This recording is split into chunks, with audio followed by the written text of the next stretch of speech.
quick and fun, lighthearted question for you, Charlie. So I know you gave a speech in Jerusalem early this year. Yes, I did. Were there any like awesome, fun dance parties that you guys had afterwards? 'Cause I heard that Israelis are some of the best dancers in the world.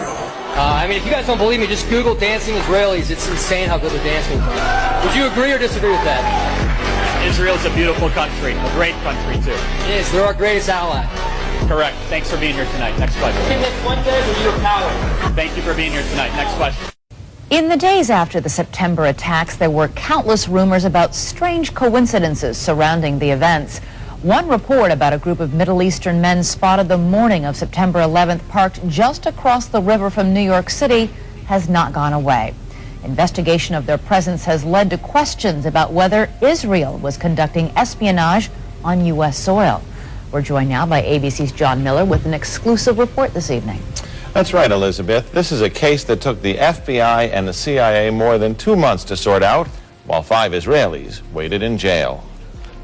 It began when this woman was watching the Twin Towers burning from her apartment in New Jersey. She noticed 3 men on top of a van, posing for pictures with the towers burning in the background. And I could see that they were like happy. You know, they didn't look shocked to me. You know, they didn't look shocked.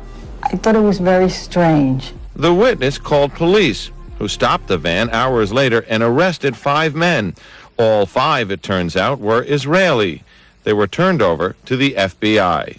Sources tell ABC News during a check of national security databases, some of the men were listed as having had connections with Israeli intelligence.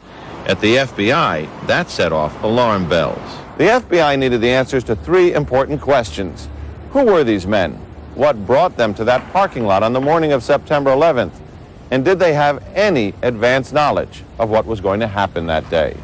The men said they were just taking pictures at the time. They said they worked for a company called Urban Moving. The FBI obtained a search warrant for the company's offices. 2 SUVs were filled up with between 9 and 12 boxes and computers. Not long after the arrests, the offices of Urban Moving were simply abandoned. Almost everything was left behind. In jail, the 5 Israelis were repeatedly interrogated and given lie detector tests. Stephen Gordon was their American lawyer. They were asked questions if they had ever been approached by or hired by any non-United States intelligence community. While there is still some debate among American intelligence officials, many investigators believe some of the men were part of an Israeli operation. Nations, democracies don't go to war easily, and they usually debate and argue before they do. Sometimes they have to be bombed into going to war.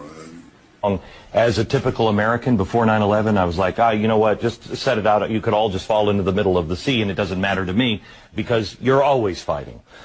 Now 9/11 happened, I thought, gee, maybe I should pay attention to this. So I wrote a book in 1995, and I said that if the West doesn't wake up to the suicidal nature of militant Islam, the next thing you'll see is the militant Islam is bringing down the World Trade Center.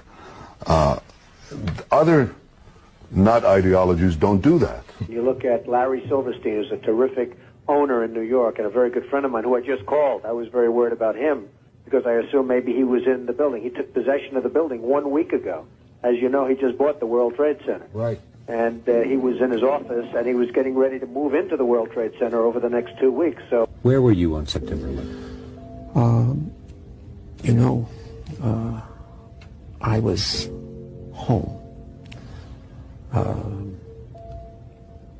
And the only reason I wasn't where I was every morning, subsequent to the 26th day of July, my mornings were spent usually at a breakfast meeting at Windows, and so my mornings were spent at the Trade Center, and then by noon I was back uptown, and so that particular morning, because I have light-colored hair and fair skin, and I'm an annuity to the dermatologist, my wife, God bless her, had made an appointment for me at the doctor. And I remember dressing to go to the doctor. And finally saying to my wife, I said, sweetheart, I've got so much to do downtown. I got to cancel this. I've got to go downtown. And She said, "You're not going to cancel this appointment. You're going to the dermatologist." You know, the Iraq. What terrorists do is target the innocent deliberately, and therefore my definition of terrorism is the systematic and deliberate attack, the murder, maiming, and menacing of innocents, civilians, for political goals. You can tell a lot about terrorists, but what happens when they come to power? Those who fight for freedom and come to power do not impose terrorism. Those who do, who fight in terroristic means, end up as being masters of terrorist